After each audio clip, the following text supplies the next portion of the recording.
I remember the exact moment everything changed. I looked back at the bed and saw my body lying there, lifeless, still. That was me, my human form, and I knew without anyone telling me I was dying. But instead of fear completely taking over, something else began. I started to travel beyond my body. It was like being pulled out of the world I knew and into something much larger. In that moment, I felt three things being planted deep within me.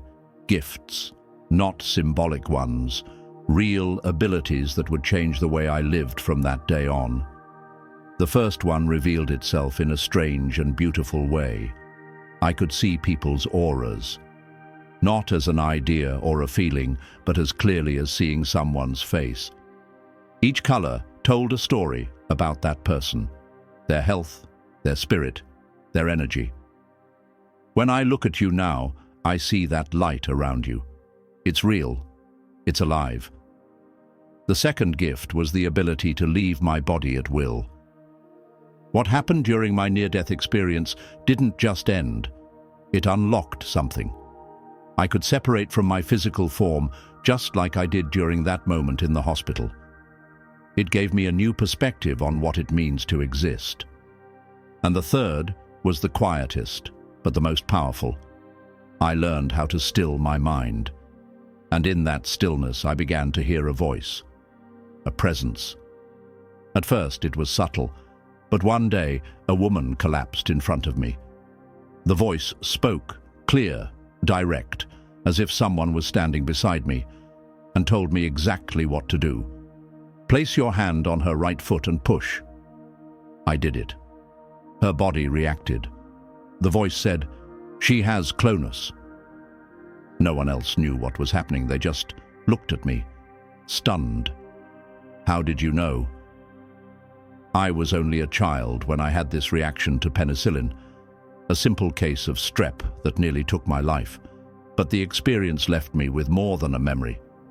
It gave me a path. I didn't choose to die that day, but I came back different. And now, every time I help someone, I know this is why I returned. Everything I thought I knew about myself, about the world, just disappeared. Concepts like time, space, hospitals, cars, even the idea of me as a person named Rod, gone. What replaced them wasn't darkness or confusion. It was something far more profound. There was no thinking, no analyzing, no fear, just pure awareness. I was. As I moved forward, the light grew stronger. Not just brighter, it became everything. I realized it wasn't just light. It was a living presence, a sphere of infinite dimensions made of the most beautiful white light I've ever seen. It wasn't just something to look at. It felt like home, a return to something ancient, familiar, and full of love. And just when I was about to reach it, just when I felt completely at peace, I was yanked back, like being shot out of a cannon, slammed back into my body. I gasped, confused and small again, lying in a hospital bed as a little kid. I didn't understand what had happened. I thought maybe it was just a dream, something strange my mind made up. I didn't have the language to describe it, and I didn't dare tell anyone. Who would believe a 7-year-old saying he saw the soul of the universe? So I buried it. Life went on, school, friends, sports, growing up. The usual. But something inside me was different. I didn't realize it then, but that experience planted seeds in me, and over time, those seeds began to grow. At first, it was subtle. I'd look at people and see colors around their hearts, red, green, blue. I asked my friends if they saw them too. They didn't. I stopped talking about it. I wanted to fit in. Years later, I learned those colors weren't random. Green is the color of divine life and healing. Red is divine love. Blue is divine creativity. Artists, thinkers, healers, they all shine in their own way. I wasn't imagining it. I was seeing it. 2 years ago, another ER doctor, Jeff O'Driscoll, listened to my story and said, "Rod, you had a near-death experience." That was the first time anyone gave it a name, and everything suddenly made sense. Looking back, I understand now. The light, the gifts, the voice. It was all real. It just took me time to remember who I was and why I came back. One of the first things I noticed after coming back was that I could see colors around people, glowing, moving auras that seemed to reflect who they truly were. That was the first gift. The second, I discovered I could leave my body. It started as a simple thought. What if I could float? I laid down, closed my eyes, and imagined myself drifting upward. And suddenly, I was. I floated to the ceiling and looked down at myself sleeping. It was real. That turned into something bigger. I grew up on a farm in Minnesota, and one night I decided to visit it from above. I glided over the fields, saw my father near the barn. He couldn't see me, and I couldn't speak. I was just awareness, moving without effort. Eventually I tested my limits and ended up in Paris, floating over cafe tables and rooftops, staring at the Eiffel Tower, wondering how far I could go. But the third gift was the most powerful, the ability to still my mind completely. In that silence, I felt something greater than anything I'd ever known. A divine presence, warm, loving, and peaceful. And in that presence, I wasn't searching anymore. I was home. People often ask me what it means to connect with the divine, whether I believe that divine presence is God or something else. The truth is, it's not out there in the clouds. It's within you. It's in your heart. You are not just a body. You're a spirit, temporarily driving around in what I like to call your human vehicle. But here's the thing. The car isn't you. It moves. It breaks down. It complains about gas and groceries, and somewhere along the way, it starts to believe it's alive. But the moment you step outside of it, through deep meditation or profound experiences, you remember who you truly are. The car keeps running, but you're no longer behind the wheel. That's when freedom starts. Real freedom. You let go of the pressures, the endless to-do lists, the fears, the feeling of never being enough. You finally breathe. And in that stillness, your heart opens. It's like a prison door quietly swinging open. And what pours out isn't pus or pan or confusion, but light. A beautiful, radiant light. That's what I call grace. It's in those moments, when your mind finally quiets down, that you meet the divine. Not as a voice from above, but as a presence from within. It's warm. It's intimate. It wraps around you like soft white light, and you feel it in every cell of your being. Peace, wholeness, love. People say to me, "But how do you know you have a spirit?" And I ask, "Do you have a heart?" Then I say, "What's making it beat?" Each heartbeat is like God gently knocking, asking, "Will you let me in?" Learning to hear that presence took time. After my divorce in 2004, a rough chapter in my life, I turned inward. I found a book called A Course in Miracles. Something about it reached inside me and didn't let go. I began meditating. At first, just 5 minutes, then 10. Eventually, I could sit in stillness for 2 hours, just being, just listening. It changed me. In the chaos of the ER, where I worked as a physician, that presence became my anchor. When trauma hit, sirens shouting panic, I would stop and invite calm into the room. And like a wave, peace would spread. It wasn't magic. It wasn't mystical in the theatrical sense, but it was powerful. A quiet knowing would settle in, and I'd hear what to do next. Intubate, call the surgeon, start the drip. No panic, no ego, just action, flowing from something greater than me. Eventually, I realized this wasn't just medical training. This was divine guidance. And the more I practiced stillness, the clearer that voice became. I started noticing small things, synchronicities. Maybe you felt it too. You're in a bookstore looking for something, and suddenly a book falls off the shelf. Not randomly. That book. The one that speaks to exactly what you're going through. That's not coincidence. That's God saying, "Here, this is for you." The divine talks to us all the time. The question is, are we listening? In the end, the most sacred lesson I've learned is this. You don't need to chase peace. It's already inside you. But you do need to pause long enough to feel it. The world is loud. Our minds are louder. But when you can quiet your thoughts, even for just 3 seconds, that's when the answers come. I used to think the most important part of my work was medicine. But now I know it's presence. When I show up grounded in peace, I help others remember their own. And that's the real healing. So if you're watching this, maybe this is your book falling off the shelf. Maybe this is your moment to pause, to breathe, and to remember the light that's always been inside you. You are not just the car, you are the driver.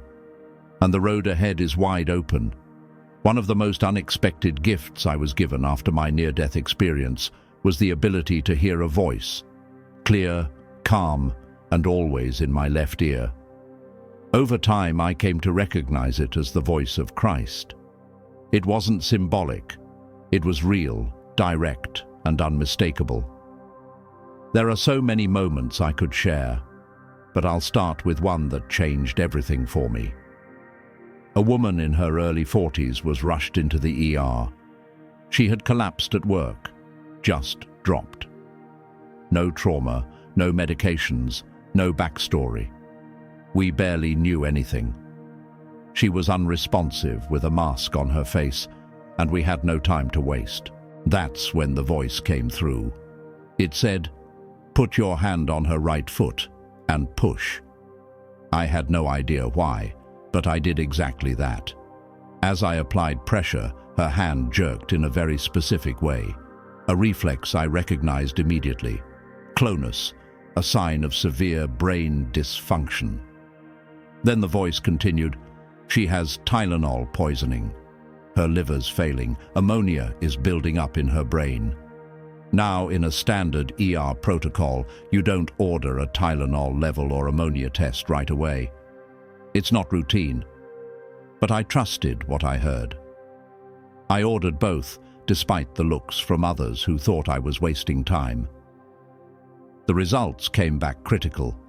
Her body was shutting down. We administered the antidote within 30 minutes. 3 days later, she walked out of the hospital, fully recovered. What shocked me more was her explanation.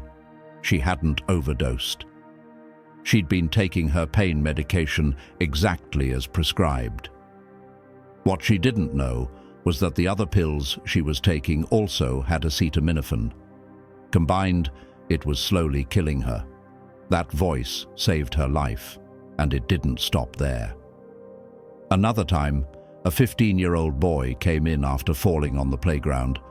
Nothing major, just scrapes. But as I examined him, the voice said, he had a heart attack. I froze. A heart attack? At 15? I ordered a cardiac panel. The nurses laughed. It was 6:30 p.m. My shift ended at 7. They thought I was being dramatic. Then the results came back. His cardiac enzyme level was through the roof, over 3.5 when it should have been under 0.1. He'd had a major cardiac event. We immediately gave him adult-level emergency treatment and flew him to Boston Children's Hospital. The next day, Surgeons placed a stent in his artery, 95% blocked. The kind of blockage known as the widowmaker. That voice gave me just enough time to act. But here's what gave me chills. A friend of mine, also an ER doctor, had a young patient with a similar fall. Nothing serious. She was about to discharge him when a voice interrupted her. "Remember Rod Chelberg." It stopped her cold. No one was around. The voice came again. "Remember Rod Chelberg." So she ordered the test. Same diagnosis, same condition, another child's life saved. This isn't imagination, this isn't guessing. It's guidance. Clear, persistent, and always right when it matters most. So when people ask me how I knew what to do, how I could possibly guess the one test that would change everything, I don't claim credit. I just listened. The voice didn't speak loudly, but it always spoke clearly. And the more I trusted it, the more lives it touched. We all have access to something greater. But you have to quiet the noise. You have to be willing to listen. Because sometimes that whisper in your ear is the difference between life and death. It still amazes me how different we all are, how uniquely we connect to the spiritual world.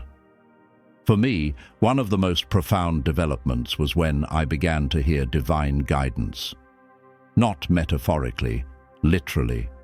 A quiet, steady voice in my left ear, always calm, always precise. That became the second spiritual sense to awaken in me. But then something else began to unfold. I started seeing light around people, auras. At first it was subtle. Then it became unmistakable. I could look at someone and see what their soul was carrying. In trauma patients, I'd sense their outcomes before any test results. A dark, heavy aura. They were likely beyond saving, a light grey one. There was still hope.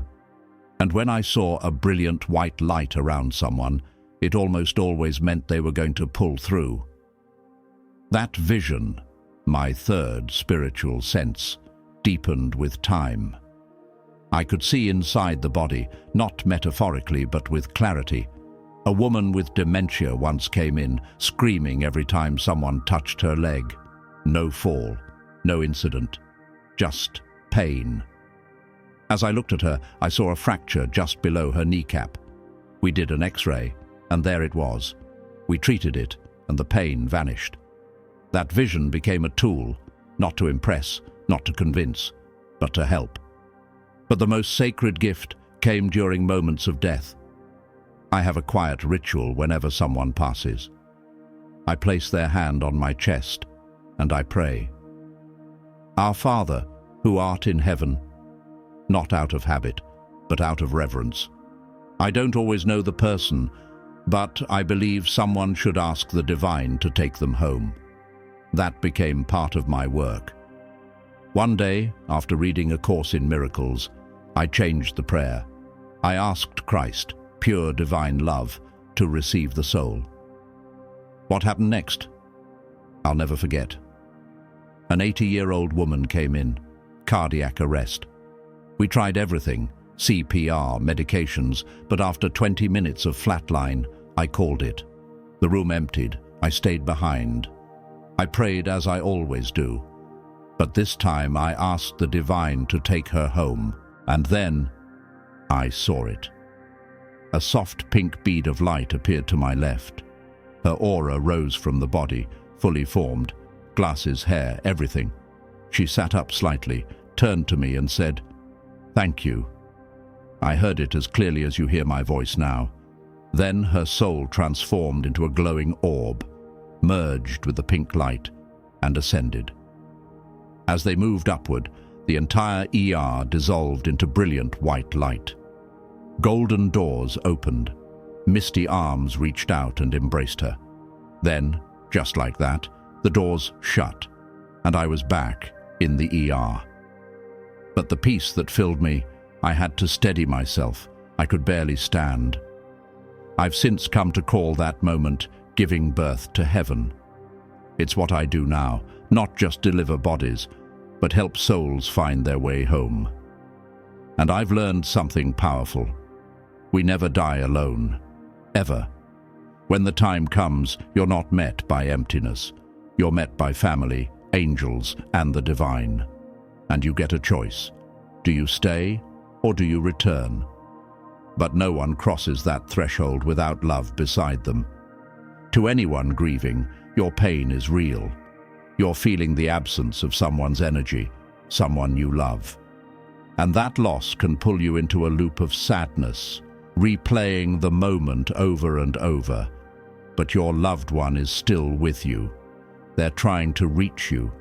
The grief, as natural as it is, can become a wall that blocks the connection. Sometimes all it takes is a pause, a moment of stillness. Just say, I'm going to set the grief down for a few seconds. In that space, you may feel them, hear them, know they're near. It's like night vision. Before we couldn't see in the dark. Now with the right lens, we can. Spiritual energy moves faster than we can comprehend, but it's there. Just because our eyes don't see it doesn't mean it isn't real. I remember a man who came to one of my talks. Afterward, he pulled me aside, tears in his eyes. His daughter had been murdered. She was only 11, and the killer had never been caught. He was drowning in pain and rage.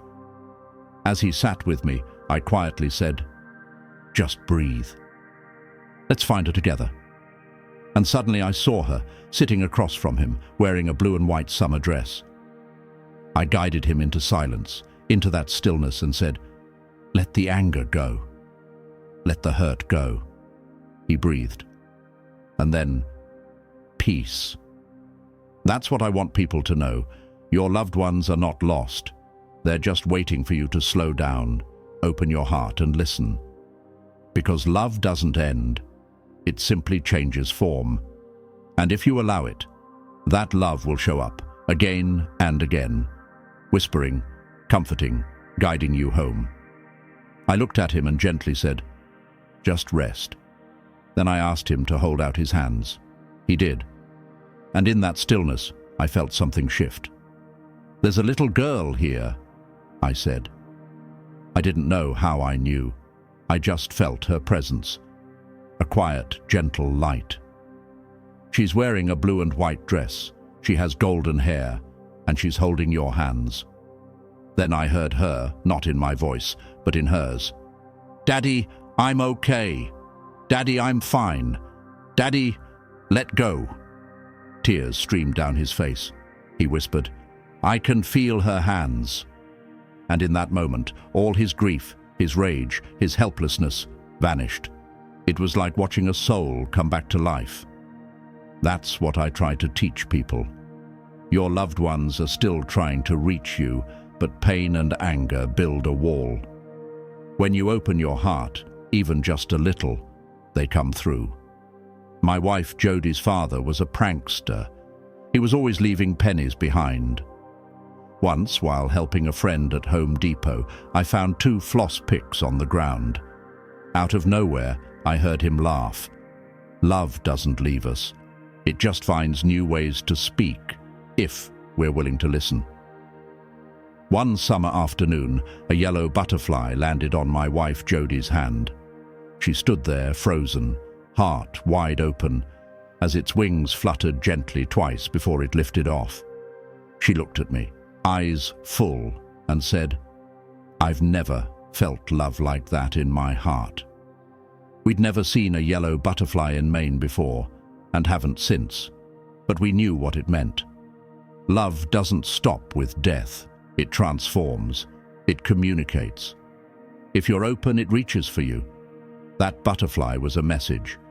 And messages like that, pennies on the ground, a laugh you feel more than hear, a presence that fills the room when no one's there, those are reminders. Your loved ones are trying to speak, but you have to quiet the noise long enough to hear. You want to know how to heal from grief? Ask for help. From God, from the divine, from love itself. Call it Christ consciousness, the Buddha, the universe. Or, like I do when I'm feeling light-hearted, Fred. It doesn't matter what you name it. What matters is the asking. We are all energy. We are all love. These bodies, just temporary vehicles. When the car breaks down, you don't grieve it.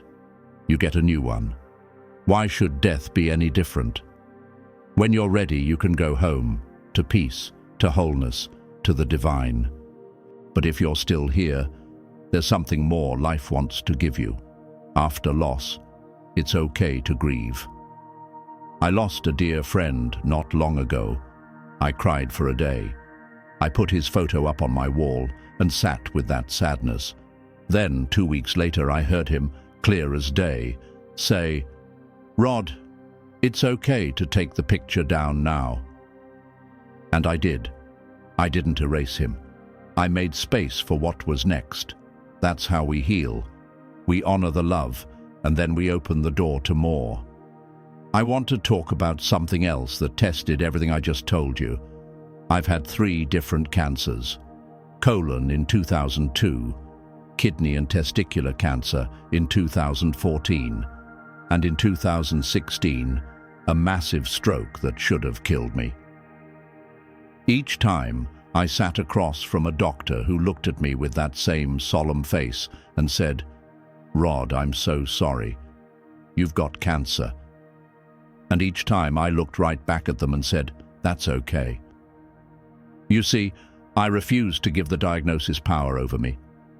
I didn't let fear write my story. I told myself, this does not own me, because I believe this. Illness is just a shadow, and shadows have no substance without light. Cancer, stroke, these aren't punishments, they're invitations. Invitations to return to God, to yourself, to the part of you that was never broken in the first place. That doesn't mean I ignored treatment. I had surgeries. I followed medical advice when it aligned with what I felt was right. But I also treated the entire experience like a movie I didn't want to watch. I'd simply say, "Okay, time to hit the eject button. Let's play something better." So I chose joy, laughter, connection. I ran a breast cancer clinic for years, and every time the women came in, we had pie, music, and dancing. We pulled each other out of the dark with celebration. Because here's the thing, your emotions affect your biology. Fear shuts the body down. Joy opens it up. One keeps you stuck, the other sets you free. Then came the stroke. I was paralyzed on the right side, couldn't speak, couldn't see. They gave me the wrong medication. And I couldn't tell anyone. I knew what was happening, but I had no voice. So I surrendered. I let go. And as I did, the entire ER transformed. Everything turned to white light. People became energy. Time stopped. I didn't see the red aura of the divine, but I felt total peace. Then a voice came. "You're going to walk out of this hospital tomorrow." I believed it. That night I rang the call bell. My speech was shaky, my balance off, but my strength was returning. And the next day, I walked out. Not after a week in ICU, not after rehab, the next day. Now it took me 3 years to fully recover.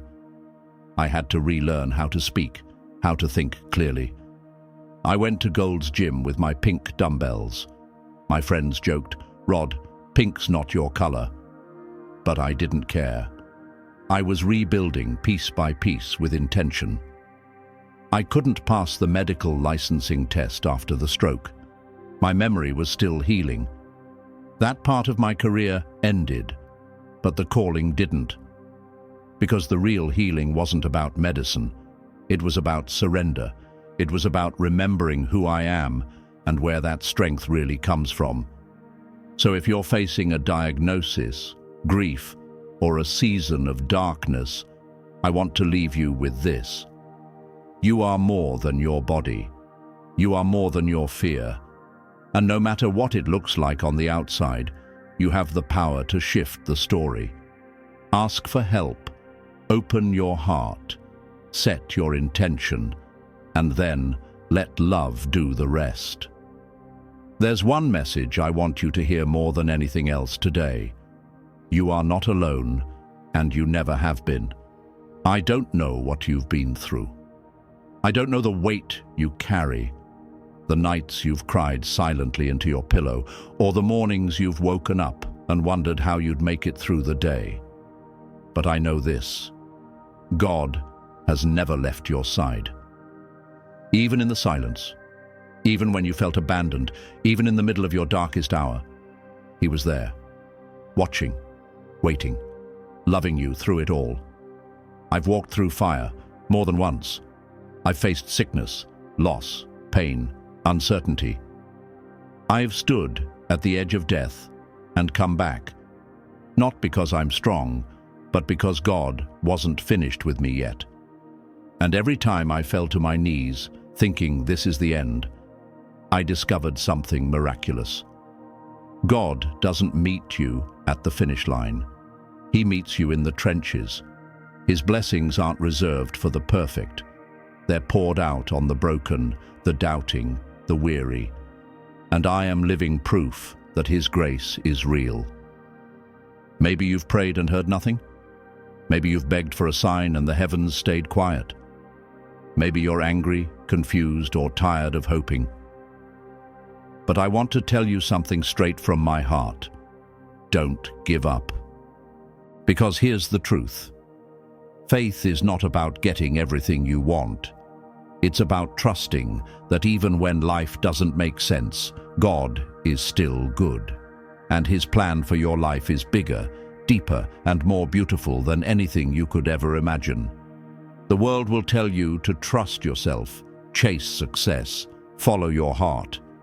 But your heart is tired, isn't it? Your soul's been running on empty for too long. You don't need another self-help strategy. You need a savior.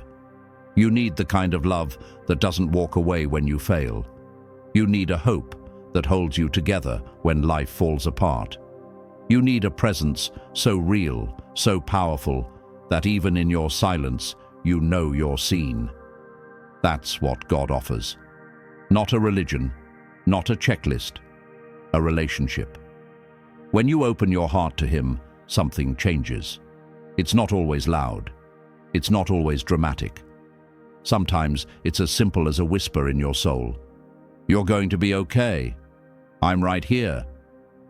That whisper saved me, more than once. And I want you to know, you can hear it too. But you have to be still. We live in a world that's always rushing, always distracting. It tells us to keep moving, to hide our pain, to pretend we're fine. But healing doesn't happen in the noise. It happens in the quiet, in the surrender, in that sacred moment when you stop trying to fix everything yourself and say, God, I need you. And when you do that, something beautiful happens. You feel peace, real peace, not the kind the world offers, but the kind that reaches into your soul and reminds you that you were never made to carry it all alone. God's blessing isn't always flashy. It doesn't always come wrapped in a miracle or a dramatic turnaround. Sometimes His blessing is simply strength to keep going. A friend who shows up when you're falling apart. A sunset that brings you to tears. A verse that feels like it was written just for you. That's Him. That's God, every time. So don't wait for your life to be perfect to believe in Him. Believe now exactly where you are, in the middle of the mess, the questions, the chaos. Because faith isn't about having it all together. It's about knowing who holds it all together. And He does. God sees you. Right now, He sees your pain. He hears your prayers, even the ones you can't say out loud. And more than anything, He wants to walk with you through this. Not after you've cleaned up, not after you've figured it all out, but now. All you have to do is open the door, just a crack. just enough to whisper, "If you're real, show me." And I promise you, he will. He won't force his way in. That's not love. But he will wait for you, patiently, gently, and when you're ready, he'll flood your heart with peace you didn't know was possible. I know what it's like to think you're too far gone. I know what it's like to feel forgotten. But I also know what it's like to be found, to be lifted, healed, and loved by a God who never gave up on me. And I promise you this, he will never give up on you either. So today, wherever you are, in your room, in your car, at your lowest or your highest, I invite you to believe. Not in me, not in a book, not in a theory. Believe in the one who created you with love, who knows every hair on your head, and who's been whispering to your heart all along. You are not an accident. You are not too broken. You are not forgotten. You are chosen. You are seen. You are deeply, wildly, relentlessly loved. Believe that. Trust that. And when you do, everything begins to change, not always outside, but inside. And that's where real healing starts. Let him in. Because God is still in the business of miracles, and one of them is you. If you're still here, I believe it's not by accident. I believe God brought you to this message for a reason. Maybe this is the moment he's been waiting for, to whisper something into your heart that changes everything. So, before you scroll away, I want you to hear me loud and clear. God sees you. He loves you, and he's not done with you. If this message spoke to your spirit, even a little, then don't keep it to yourself. Share this video with someone who needs hope, someone who's hurting, someone who's searching for a sign, because this might be the sign they've been praying for. Drop a comment below. Tell me where you're watching from. Tell me what you're going through. I read every single one and I pray over them because I believe in the power of community and the power of prayer. Hit that like button if you felt something shift in you today. Subscribe if you're ready to receive more messages of hope, healing, and truth. I'll be right here, sharing what God puts on my heart, so you never have to walk this road alone again. And remember this, when you open your heart to God, you don't just get peace. You get purpose, you get direction, you get strength for the journey ahead. So don't leave this moment unchanged. Let faith rise, let love in, let God bless you. I'll see you in the next video. Until then, stay open, stay hopeful, and stay blessed.